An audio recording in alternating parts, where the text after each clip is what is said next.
আসসালামু আলাইকুম।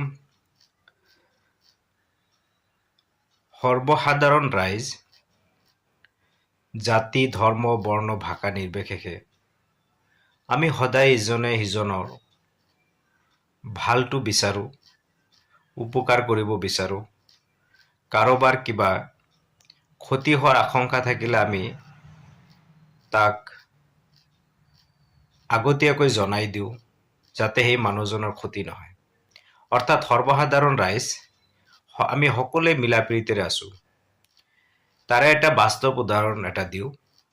যিসকল মানুহে বাইক চলায় তেখেতসকলে জানিব, যদি আপুনি বাইক চলাই আছে আৰু ষ্টাণ্টটো যদি দিয়াই আছিল, তেনেহ'লে চাব কিমানজন মানুহ য'ত আপোনাৰ অচিনাকি বেলেগ জাতৰ, বেলেগ ধৰ্মৰ, বেলেগ ভাষাৰ যি মানুহেই নহওক কিয় আপোনাক সাৱধান কৰি দিব, আপোনাক জনাই দিব যে আপোনাৰ বাইকৰ ষ্টাণ্ডটো খোলা আছে, এইটো বন্ধ কৰক।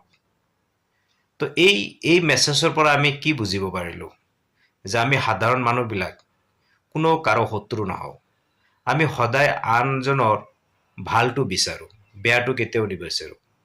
এই বাইকৰ ষ্টাণ্ডটোৰ ক্ষেত্ৰত যদি আমি জাতি ধৰ্ম বৰ্ণ ভাষা একো যদি আমি বিচাৰ নকৰোঁ, আনকি চিনাকি নে অচিনাকি সেয়াও বিচাৰ নকৰোঁ, তেনেহ'লে আমাৰ বাস্তৱ ক্ষেত্ৰত আমি ইজনে সিজনৰ শত্ৰুতা কিয় কৰি আছোঁ, ইজনে সিজনক কিয় হত্যা কৰি আছোঁ, কিয় ইমান সাম্প্ৰদায়িক সংঘৰ্ষ চলি আছে?